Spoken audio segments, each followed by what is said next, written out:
Got cold.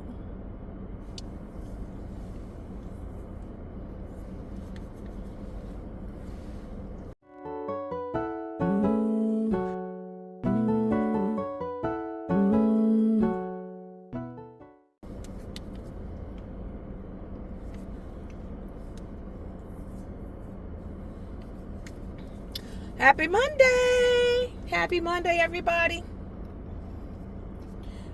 I did not post my day 2 of gratitude, which I will. I'm just trying to keep myself accountable to what I said I was going to do. But I'm on my way to work. And it's cold outside. It is 44 degrees. What? I know people hate hot flashes, but not me. Because my hot flashes, while they are known to hit at the wrong time, they also hit at the right time. Because when everybody is cold, baby, I'm hot. So, like I was telling the spouse, I know everybody don't like, a lot of people really have negative things to say about menopause. I guess I'm going to talk about menopause. I am happy that I am post-menopause.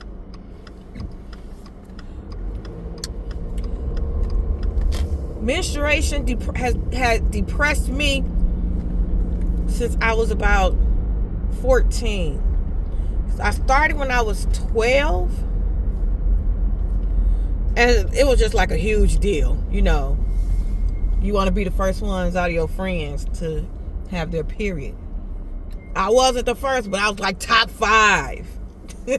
About top 5 who got their period. But by 14, I was over it. Because it was painful. You know, back then, the products were that thick. And you had a bulge in the back like you had a tail. Everybody knew you was on your period. And as the years gone by, I had hot flashes, nausea.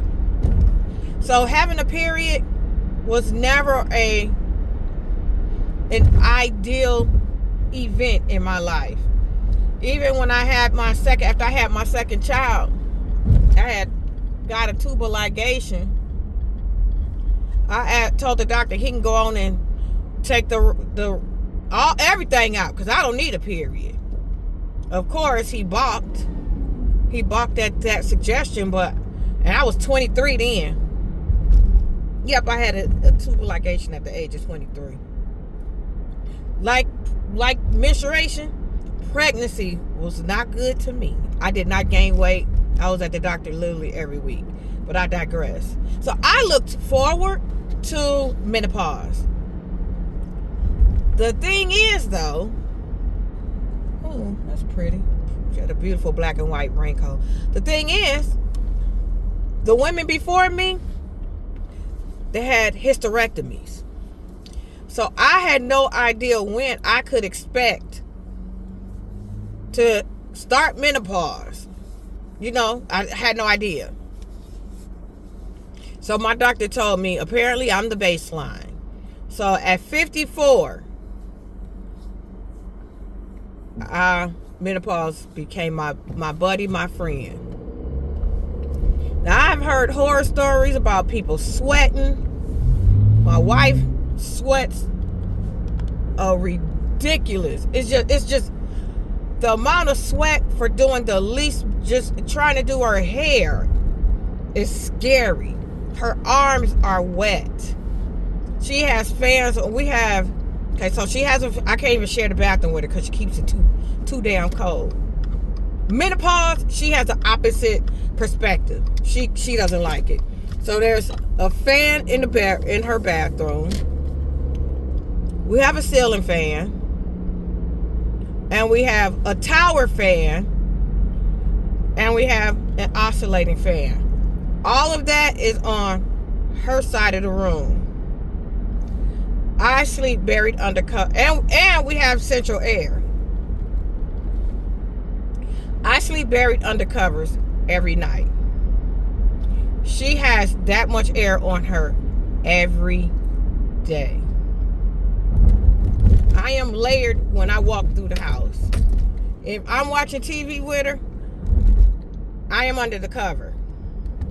She wears shorts 24/7 around the house when she's home. I am in house shoes, thick clothes. I just can't do it. But if I happen to have a hot flash during the night, what do? You kick your foot out. And then when the temperature regulates, you get back under the cover. I don't care. Even growing chin hairs, I don't care. Flo is not visiting me every month. That's a small price to pay.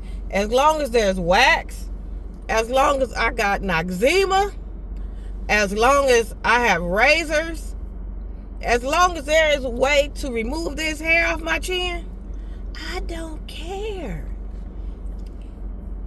One caveat to being I'm postmenopausal now is I thought I had like a string or something, and I'm just trying to get it off, and I finally got a hold to it. It was hair. I had a hair like this long just laying against my chin.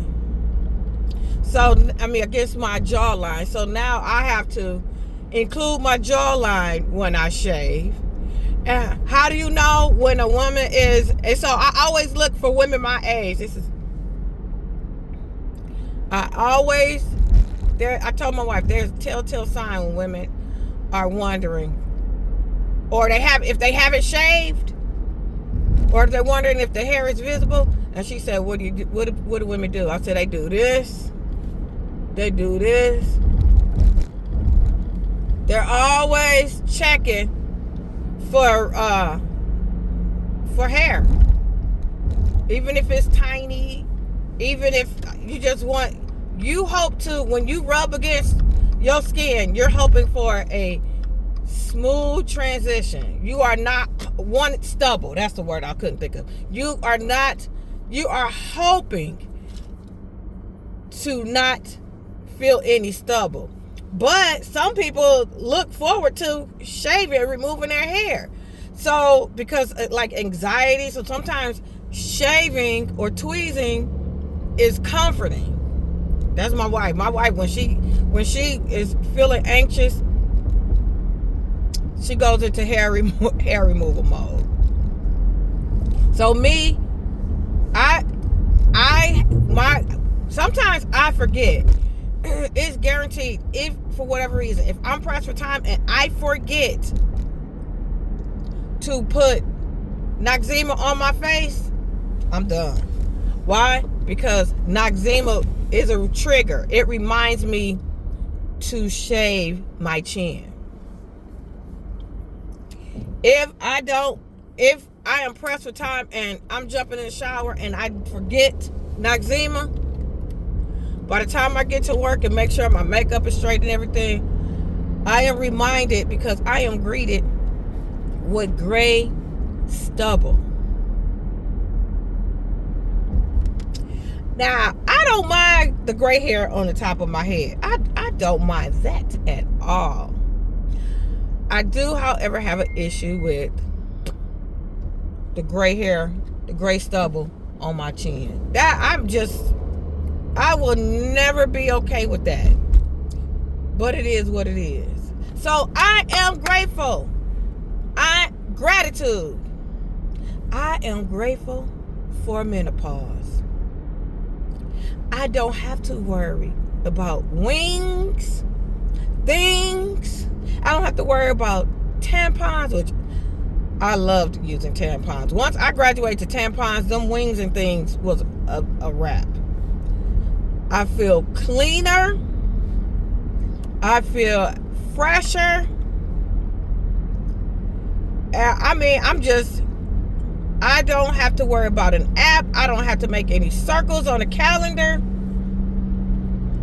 My fear when I noticed my period was becoming infrequent, because I knew I was getting closer to greeting menopause. I have heard so many stories about women flooding, where all of a sudden there's just like this gush. And you could be out in the public, you can be in line at the store, you could be driving, you could be at work. And that was my nightmare. My nightmare was flooding. Fortunately, that was not a part of my life. But I think menopause happened to me at 52. But because I was bleeding, I assumed it was a period. Come to find out, my endometrium was thickened, because I kept asking talking to my doctor. I said, but I'm still bleeding. But even though it says I haven't had a period, and she did an ultrasound, and that's why I was bleeding. So I'm gonna say 50. I'll say 53. So right at 11 months. No, I told her I had gone a full year and I bled afterwards. And based on Google, that's never good. So 50. I'm going to say 53. I just wasn't knowledgeable as menopause as I am now. So that's never good. And kind of find out my endometrium was thick. And it shouldn't have been. So I had to have surgery to get that taken care of. But baby, I've been free ever since. Like truly free. And it is a wonderful thing. It's gratitude. Thankful. Thank you. Thank you, menopause. Thank you. I will take the gray stubbies. I will take the whiskers. I will take the hair on the corner of my mouth, because I keep a razor with me 24/7 anyway. So I will never be caught out there. And plus I check myself just to I am grateful to have completed that stage of my life. I am thankful for menopause. And I hope you are too. If you're in menopause, how do you feel about it? Because I know women go in depression. Some women become depressed because they feel like they're not young anymore. Being young was overrated. Except if I could have them good knees. I love to have them good knees and them pretty tatas. But this is a small price to pay. I'll take it. What about you? If you're in menopause, how did you handle it? How are you handling it?